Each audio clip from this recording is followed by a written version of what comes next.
शांताकारं भुजंगशयनं पद्मनाभं सुरेशं विश्वाधारं गगनसदृशं मेघवर्णं शुभांगं लक्ष्मीकान्तं कमलनयनं योगिभिध्यानगम्यं वंदे विष्णुभवभयहरं सर्वलोकैकनाथं। मंगलम भगवान विष्णु मंगलम गरुड़ध्वज मंगलम पुंडरीकाक्ष मंगलाय तनोहरि। ओम नमो भगवते वासुदेवाय। आज का दिन आप सभी के लिए मंगलमय हो। आज सावन महीने का 9वां दिन है। सावन महीने में प्रतिदिन श्रीमद् भागवत महापुराण की कथा का श्रवण करने से जीवन में होने वाली अज्ञानवश पाप कर्मों से छुटकारा मिलता है, साथ ही 1000 गौदान के बराबर पुण्य की प्राप्ति होती है। अब आइए सुनते हैं सावन मास कथा का 9वां अध्याय। श्री सुखदेव जी कहते हैं, परीक्षित, भगवान श्री कृष्ण बलराम जी के साथ वृंदावन में रहकर अनेकों प्रकार की लीलाएं कर रहे थे। उन्होंने एक दिन देखा कि वहां के सब गोप इंद्र यज्ञ करने की तैयारी कर रहे हैं। भगवान श्री कृष्ण सबके अंतर्यामी और सर्वज्ञ हैं, उनसे कोई बात छिपी नहीं थी, वे सब जानते थे। फिर भी जिज्ञासा भरे शब्दों में उन्होंने नंद बाबा आदि बड़े बूढ़े गोपों से पूछा, पिताजी, आप लोगों के सामने यह कौन सा बड़ा भारी काम, कौन सा उत्सव आ पहुंचा है? इसका फल क्या है? किस उद्देश्य से कौन लोग किन साधनों के द्वारा यह यज्ञ किया करते हैं? पिताजी, आप मुझे यह अवश्य बतलाइए। आप मेरे पिता हैं और मैं आपका पुत्र। यह बातें सुनने के लिए मुझे बड़ी उत्कंठा भी है। पिताजी, जो संत पुरुष सबको अपनी आत्मा मानते हैं, जिनकी दृष्टि में अपने और पराये का भेद नहीं है, जिनका न कोई मित्र है, न शत्रु और न उदासीन, उनके पास छिपाने की तो कोई बात होती ही नहीं। परंतु यदि ऐसी स्थिति न हो तो रहस्य की बात शत्रु की भांति उदासीन से भी नहीं कहनी चाहिए।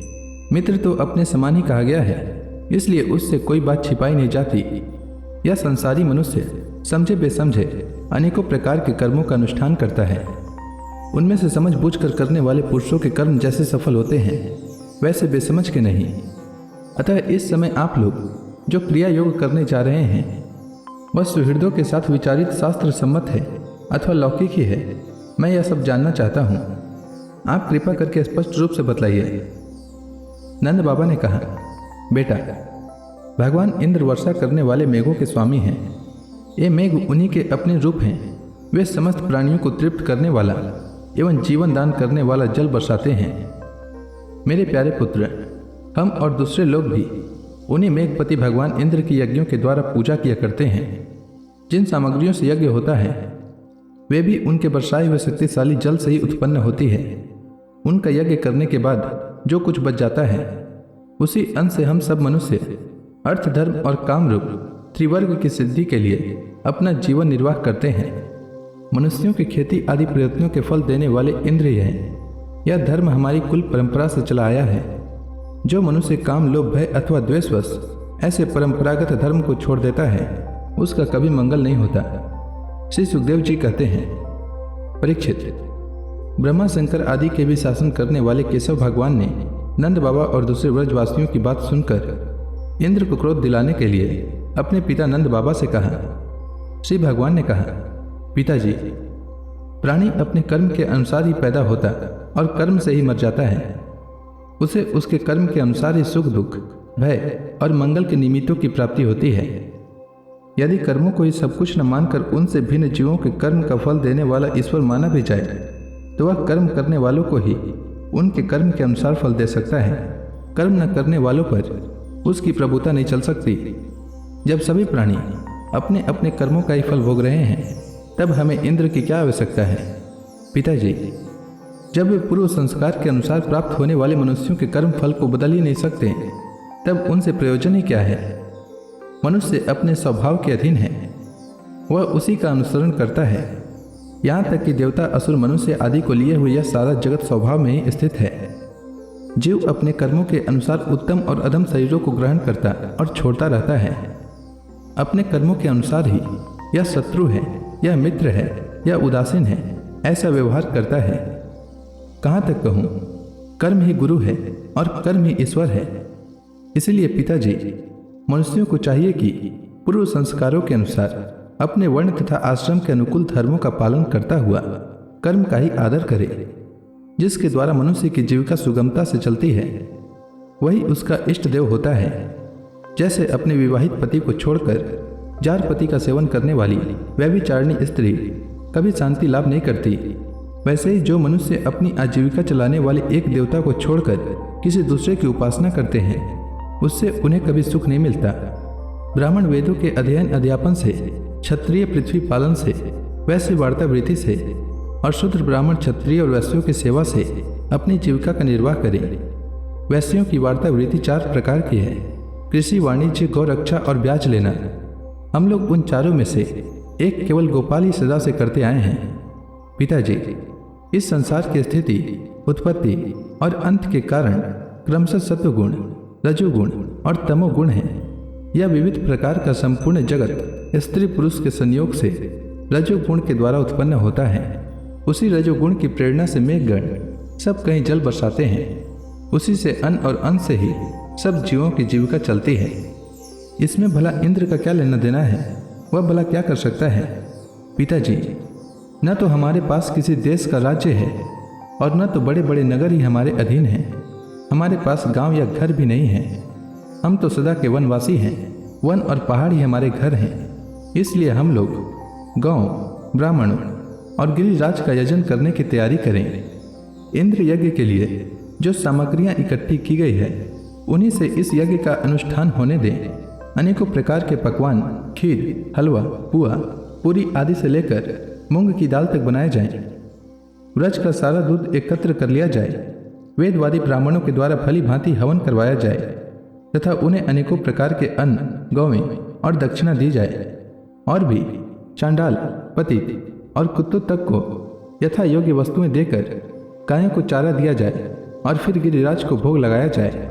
इसके बाद खूब प्रसाद खा पीकर, सुंदर सुंदर वस्त्र पहनकर, गहनों से सज सजा लिया जाए और चंदन लगाकर गौ, ब्राह्मण, अग्नि तथा गिरिराज गोवर्धन की प्रदक्षिणा की जाए। पिताजी, मेरी तो ऐसी ही सम्मति है। यदि आप लोगों को रुचे तो ऐसा ही कीजिए। ऐसा यज्ञ गौ, ब्राह्मण और गिरिराज को तो प्रिय होगा ही, मुझे भी बहुत प्रिय है। श्री सुखदेव जी कहते हैं, परीक्षित, कालात्मा भगवान की इच्छा थी कि इंद्र का घमंड चूर चूर कर दें। नंद बाबा आदि गोपों ने उनकी बात सुनकर बड़ी प्रसन्नता से स्वीकार कर ली। भगवान श्री कृष्ण ने जिस प्रकार का यज्ञ करने को कहा था, वैसा ही यज्ञ उन्होंने प्रारंभ किया। पहले ब्राह्मणों से स्वस्ति वाचन कराकर उसी सामग्री से गिरिराज और ब्राह्मणों को सादर भेंटें दी तथा गौओं को हरी हरी घास खिलाई। इसके बाद नंद बाबा आदि गोपों ने गौओं को आगे करके गिरिराज की प्रदक्षिणा की। ब्राह्मणों का आशीर्वाद प्राप्त करके वे और गोपियाँ भली भांति श्रृंगार करके और बैलों से जुती गाड़ियों पर सवार होकर भगवान श्री कृष्ण की लीलाओं का गान करते हुए गिरिराज की परिक्रमा करने लगी। भगवान श्री कृष्ण गोपों को विश्वास दिलाने के लिए गिरिराज के ऊपर एक दूसरा विशाल शरीर धारण करके प्रकट हो गए तथा मैं गिरिराज हूँ, इस प्रकार कहते हुए सारी सामग्री आरोगने लगे। भगवान श्री कृष्ण ने अपने उस स्वरूप को दूसरे व्रजवासियों के साथ स्वयं भी प्रणाम किया और कहने लगे, देखो कैसा आश्चर्य है। गिरिराज ने साक्षात प्रकट होकर हम पर कृपा की है। ये चाहे जैसा रूप धारण कर सकते हैं। जो वनवासी जीव इनका निरादर करते हैं, उन्हें ये नष्ट कर डालते हैं। आओ, अपना और गौओं का कल्याण करने के लिए इन गिरिराज को हम नमस्कार करें। इस प्रकार भगवान श्री कृष्ण की प्रेरणा से नंद बाबा आदि बड़े बूढ़े गोपों ने गिरिराज गौओं और ब्राह्मणों का विधि पूर्वक पूजन किया तथा फिर श्री कृष्ण के साथ सब ब्रज में लौट गए। श्री सुखदेव जी कहते हैं, परीक्षित, जब इंद्र को पता लगा कि मेरी पूजा बंद कर दी गई है, तब वे नंद बाबा आदि गोपों पर बहुत ही क्रोधित हुए। परंतु उनके क्रोध करने से होता क्या? उन गोपों के रक्षक तो स्वयं भगवान श्री कृष्ण थे। इंद्र को अपने पद का बड़ा घमंड था। वे समझते थे कि मैं ही त्रिलोकी का ईश्वर हूँ। उन्होंने क्रोध से तिलमिलाकर प्रलय करने वाले मेघों के संवर्तक नामक गण को व्रज पर चढ़ाई करने की आज्ञा दे दी और कहा, ओह, इन जंगली ग्वालों को इतना घमंड! सचमुच यह धन का ही नशा है। भला देखो तो सही, एक साधारण मनुष्य कृष्ण के बल पर उन्होंने मुझ देवराज का अपमान कर डाला। जैसे पृथ्वी पर बहुत से मंदबुद्धि पुरुष बहुत सागर से पार जाने के सच्चे साधन ब्रह्म विद्या को छोड़ देते हैं और नाम मात्र की टूटी हुई नाव से, कर्म में यज्ञों से, इस घोर संसार सागर को पार करना चाहते हैं। कृष्ण बकवादी, नादान, अभिमानी और मूर्ख होने पर भी अपने को बहुत बड़ा ज्ञानी समझता है। वह स्वयं मृत्यु का ग्रास है, फिर भी उसी का सहारा लेकर इन अहीरों ने मेरी अवहेलना की है। एक तो ये यूं ही धन के नशे में चूर हो रहे थे, दूसरे कृष्ण ने इनको और बढ़ावा दे दिया है। अब तुम लोग जाकर इनके इस धन के घमंड और हेकड़ी को धूल में मिला दो तथा उनके पशुओं का संहार कर डालो। मैं भी तुम्हारे पीछे पीछे ऐरावत हाथी पर चढ़कर नंद के व्रज का नाश करने के लिए महापराक्रमी मरुद गणों के साथ आता हूं। श्री सुखदेव जी कहते हैं, परीक्षित, इंद्र ने इस प्रकार प्रलय के मेघों को आज्ञा दी और उनके बंधन खोल दिए। अब वे बड़े वेग से नंद बाबा के व्रज पर चढ़ आए और मूसलाधार पानी बरसाकर सारे व्रज को पीड़ित करने लगे। चारों ओर बिजलियां चमकने लगी, बादल आपस में टकराकर कड़कने लगे और प्रचंड आंधी की प्रेरणा से वे बड़े बड़े ओले बरसाने लगे। इस प्रकार जब दल के दल बादल बार बार आकर खंबे के समान मोटी मोटी धाराएं गिराने लगे, तब रजभूमि का कोना कोना पानी से भर गया और कहाँ नीचा है कहाँ ऊंचा है इसका पता लगाना कठिन हो गया। इस प्रकार मूसलाधार वर्षा तथा झंझावत के झपाटे से जब एक एक पशु ठिठुरने और कांपने लगा, ग्वाल और ग्वाली ने भी ठंड के मारे अत्यंत व्याकुल हो गई। तब वे सब के सब भगवान श्री कृष्ण की शरण में आए। मूसलाधार वर्षा से सताए जाने के कारण सबने अपने अपने सिर और बच्चों को निहुक कर अपने शरीर के नीचे छिपा लिया था और वे कांपते कांपते भगवान के चरण शरण में पहुंचे और बोले, प्यारे श्री कृष्ण, तुम बड़े भाग्यवान हो। अब तो श्री कृष्ण केवल तुम्हारे ही भाग्य से हमारी रक्षा होगी।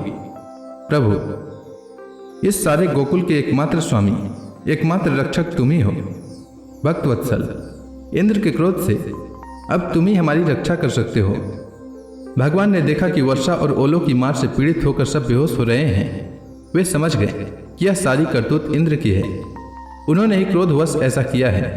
वे मन ही मन कहने लगे, हमने इंद्र का यज्ञ भंग कर दिया था, इसी से वे व्रज का नाश करने के लिए बिना ऋतु के ही यह प्रचंड वायु और ओलों के साथ घंघोर वर्षा कर रहे हैं। अच्छा, मैं अपनी योग माया से इसका भली भांति जवाब दूंगा। ये मूर्खतावश अपने को लोकपाल मानते हैं, इनके ऐश्वर्य और धन का घमंड तथा अज्ञान में चूर चूर कर दूंगा। देवता लोग तो सत्व प्रधान होते हैं, इनमें अपने ऐश्वर्य और पद का अभिमान न होना चाहिए। अतः यह उचित ही है कि इन सत्व गुण से चित्त दुष्ट देवताओं का मैं मान भंग कर दूं, इससे अंत में उन्हें शांति ही मिलेगी। यह सारा ब्रज मेरे आश्रित है, मेरे द्वारा स्वीकृत है और एकमात्र मैं ही इसका रक्षक हूँ। अतः मैं अपनी योग माया से इसकी रक्षा करूंगा। संतों की रक्षा करना तो मेरा व्रत ही है, अब उसके पालन का अवसर आ पहुंचा है। इस प्रकार कहकर भगवान श्री कृष्ण ने खेल ही खेल में एक ही हाथ से गिरिराज गोवर्धन को उखाड़ लिया और जैसे छोटे छोटे बालक बरसाती छत्ते के पुष्पों को उखाड़ कर हाथ में रख लेते हैं, वैसे ही उन्होंने उस पर्वत को धारण कर लिया। इसके बाद भगवान ने गोपों से कहा, माताजी, पिताजी और ब्रजवासियों, तुम लोग अपनी गौं और सब सामग्रियों के साथ इस पर्वत के गड्ढे में आकर आराम से बैठ जाओ। देखो, तुम लोग ऐसी शंका न करना कि मेरे हाथ से यह पर्वत गिर पड़ेगा। तुम लोग तनिक भी मत डरो।